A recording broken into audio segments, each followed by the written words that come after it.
السلام علیکم ڈاکٹر صاحب۔ وعلیکم السلام۔ ڈاکٹر صاحب آپ سے ایک اسلام کے لحاظ سے ایک سوال ہے۔ جی سوال یہ ہے کہ قرآن میں اللہ تعالیٰ نے یہ فرمایا ہے کہ قرآن کا ذمہ اللہ تعالیٰ نے لیا ہے۔ جی آپ کی ایک کتاب نہیں ہے جس کے آپ فالوورز نہیں ہیں، جس پر آپ کی ریاضتیں قائم ہیں۔ جی آپ کی زیادہ تر ریاضتیں احادیث پر ہیں۔ جی تو کیا جس طرح قرآن کا اللہ تعالیٰ نے ذمہ لیا ہے اسی طرح احادیث کا بھی لیا ہے؟ باحوالہ جواب دیتا ہوں۔ اوکے جی، آپ بھی اپنا کر لیں حدیث کے متعلق۔ سر میرا تو سوال یہی ہے کہ آپ یہاں پر بتائیں کہ کون سی حدیثیں ہیں جو اہل اسلام کے لیے ایکسیپٹیبل ہیں، جی کیونکہ کافی بار دفعہ ایسے ہوتا ہے کہ کوئی حدیث کا حوالہ دیتے ہیں نا تو لوگ کہتے ہیں یہ منسوخ ہو گئی ہے۔ اگر سبھی حدیثیں اتھینٹک ہیں تو پھر سعودیہ والے کیوں منسوخ کر رہے ہیں؟ ٹھیک نہیں، آپ وہ بھی سوال پوچھ رہے ہیں جو آپ نے فیس بک کے اوپر لگایا تھا کہ اگر کسی مسلمان سے سوال کرو تو وہ کہتا جی جی ہے سر، وہ یہ بخاری سے دکھاؤ۔ سر ایسے وہ ہوا والا ہے سوال کریں۔ سر، یہ ہوا ہے نا کہ بعض اوقات ایسا ہوتا ہے وہ والے کہ سوال حضرات سے کریں۔ گفتگو ہو رہی ہوتی ہے تو ان سے کہتے ہیں، وہ کہتے ہیں صحیح بخاری سے حوالہ دکھاؤ۔ صحیح بخاری کا حوالہ دکھاتے ہیں تو وہ کہتے ہیں یہ حدیث اتھینٹک نہیں، آپ دوسری حدیث سے دکھاؤ۔ دوسری سے دکھاتے ہیں تو وہ کہتے ہیں جی آپ قرآن پاک سے دکھاؤ۔ جب وہی چیز ہم قرآن پاک سے دکھاتے ہیں تو وہ کہتے ہیں ادھر یہ ترجمہ نہیں ہے، ادھر یہ ترجمہ ہے، اب اس کا یہ ترجمہ نہیں ہے، یہ ترجمہ ہے۔ کم عقلوں کی سمجھ سے یہ باہر ہے قرآن پاک، تیری ایسی تیری ویسی، پھر آپ کو پتہ نتیجہ کیا نکلتا ہے؟ چلیں جواب دے دیں۔ الحمدللہ وحدہ والصلاۃ والسلام علی من لا نبی بعدہ۔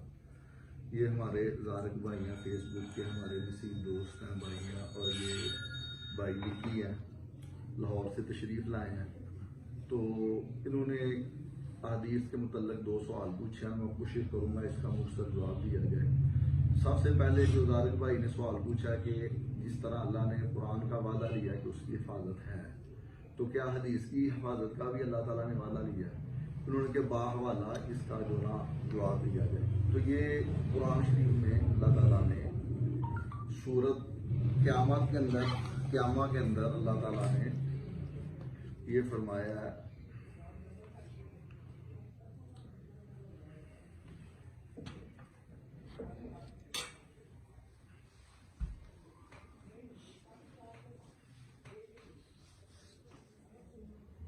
اللہ نے کہا کہ یہ جو قرآن ہے اللہ نے فرمایا یہ میں نے یہ نازل فرمایا، اور نبی صلی اللہ علیہ وسلم کے بارے یہ کہا جا رہا۔ پھر اللہ نے فرمایا اعوذ باللہ من الشیطان الرجیم بسم اللہ الرحمن الرحیم، نبی صلی اللہ علیہ وسلم کو کہا جا رہا ہے اِنَّ عَلَيْنَا جَمْعَهُ وَقُرْآنَ، کہ یہ تحقیق کے قرآن ہمارے لیے ہے جس کا اکٹھا کرنا اور اس کا پڑھانا۔ فَإِذَا قَرَأْنَاهُ فَاتَّبِعْ قُرْآنَ، تو جب قرآن پڑھا جائے، جبرائیل امین پڑھتے تو آپ اس کی تابعداری کریں۔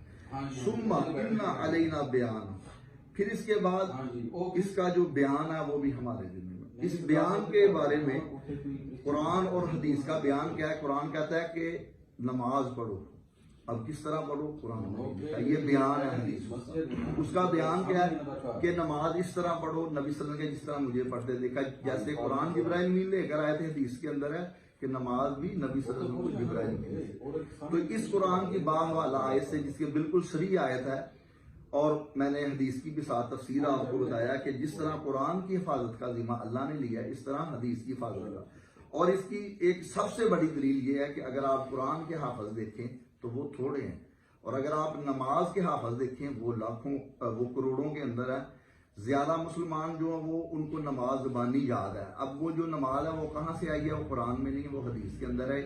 جس طرح اللہ نے قرآن کا حفاظت کا ذمہ لیا اور اس کا حفاظت اس طرح کی، اس کو حفظ کرایا، اس کو لکھا، اس کے اوپر عمل کیا، اسی طریقے سے احادیث بھی ہمارے پاس اس کا ریکارڈ بھی موجود ہے، اس کے اوپر نماز کی صورت میں عمل بھی موجود ہے، اور وہ زبانی لوگوں کو قرآن سے بھی زیادہ یاد ہے۔ پتہ چلا کہ اس قرآن سے بھی زیادہ اس حدیث کی حفاظت ہوئی۔ تو یہ آپ کی بات ہے۔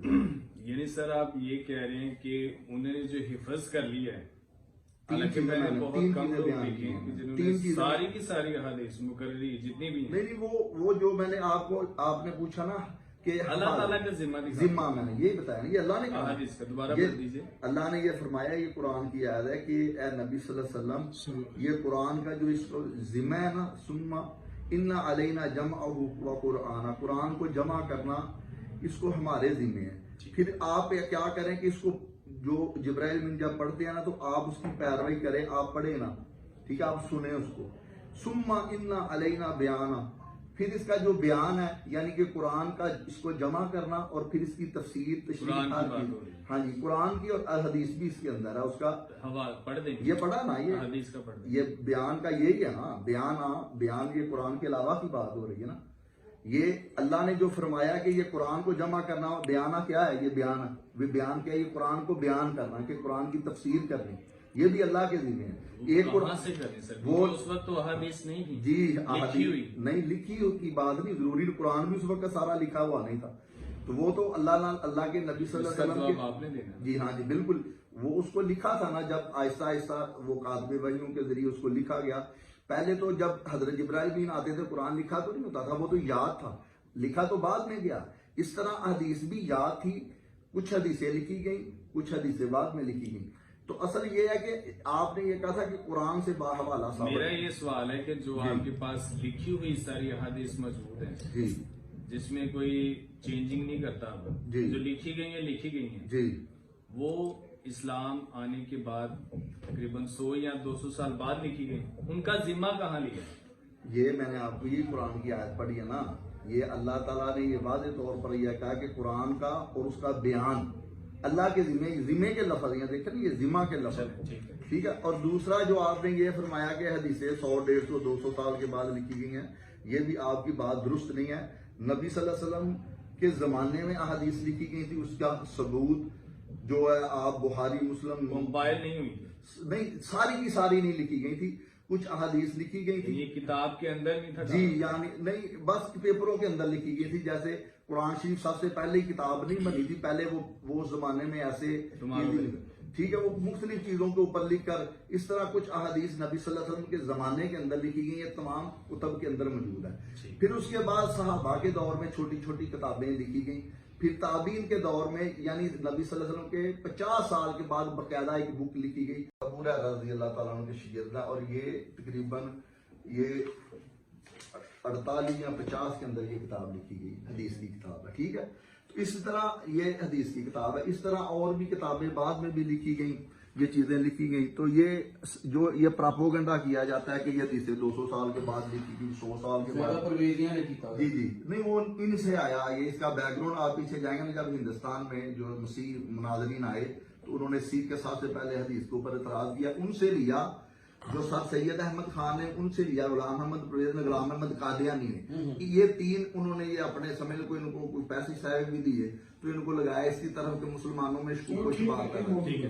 ٹھیک ہے جی. اب ایک ان کا جو جواب ہے، اب ان کا جواب یہ ہے جو وکی بھائی نے یہ کہا کہ مسلمان کو اگر کہا جاتا ہے، بھائی اس کا سب سے پہلے یہ ہے کہ علم حدیث جو ہے نا، میں بھی اس کا چھوٹا سا طالب علم ہوں. میں بڑے بڑے جو محدثین ہیں کتابیں بھی ساری رکھی، پھر بھی ان سے پوچھتا ہوں، فون کرتا ہوں، جو اس وقت محدث ہیں بہت بڑے، مولانا جیلم کے ہیں، مولانا غلام مصطفیٰ زئی امن پوری صاحب، میں ان سے رابطہ کرتا ہوں. مولانا محمد زبیر علی زئی محدث اعظم تھے، وہ فوت ہو گئے ہیں. اس طرح ارشاد الحق عصری، دیکھیں نا، جو کسی فیلڈ کا ماسٹر ہوتا ہے، جیسے ایک عام چھوٹا ڈاکٹر ہوتا ہے، پھر اسسٹنٹ پروفیسر ہوتا ہے، پھر فل پروفیسر ہوتا ہے، جب جتنا پیچیدہ مسئلہ ہوتا ہے اتنے بڑے ڈاکٹر کے پاس جانا پڑتا ہے. تو یہ حدیث کا علم یہ بڑا وسیع ہے. یہ عام مسلمان تو چھوڑ کے عام عالم دین کو بھی اس کو پورا طرح پتہ نہیں ہوتا. اس لیے آپ کو جب آپ عامی سے پوچھتے ہیں، وہ اپنے طرف سے جو اس کے دماغ میں آتا ہے وہ آپ کو جواب نہیں دیتا.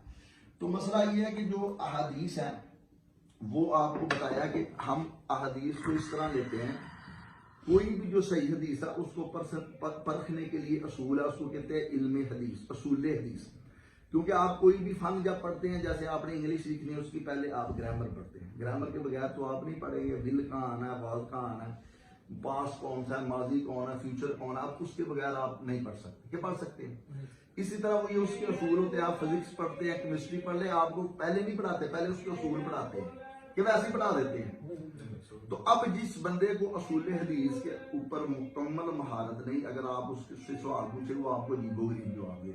اب آپ کے سوال کا جواب یہ ہے میرے بھائی، جو بھی اصول حدیث جو قرآن اور حدیث سے اخذ کیے گئے ہیں اس کو سامنے رکھ کے مرتب کیے. قرآن کی آیت ہے، ایمان والو تمہارے پاس فاسق خبر فتبین، اس کی تحقیق کرو. پھر اس کی تحقیق کیسے کرنی ہے؟ وہ قرآن کی آیت اور حدیث کی روشنی میں ایک اصول بیان کیے جو تقریباً 100 کے قریب اصول ہیں.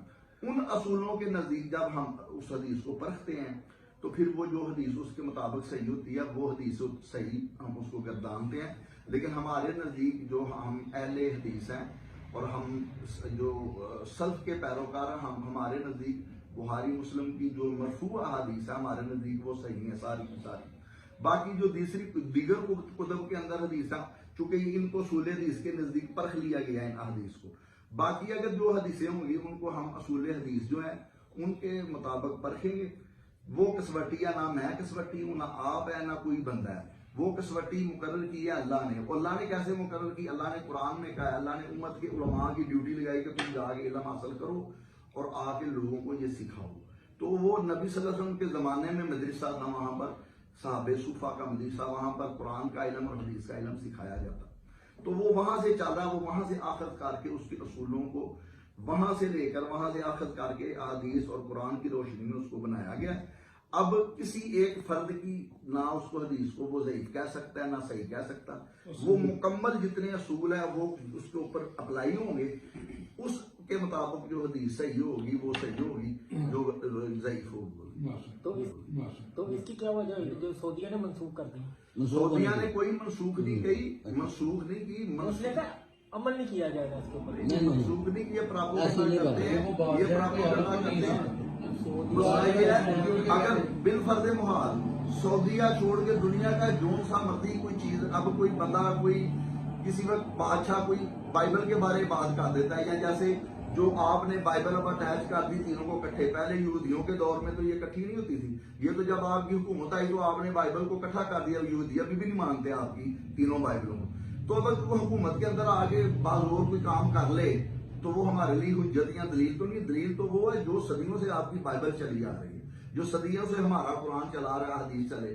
آج کے دور میں اٹھ کے کوئی دعویٰ کر دوں تو اس کی کوئی حیثیت نہیں. آج کوئی مسیح اٹھ کے کوئی دعویٰ کر دے تو آپ نے تو دیکھ رہا ہے جو صدیوں سے آپ کی بائبل چلی آتی ہے وہ کیا کہتی ہے، جو صدیوں سے آپ کی روایات چلی آتی ہیں وہ کیا کہتی ہیں.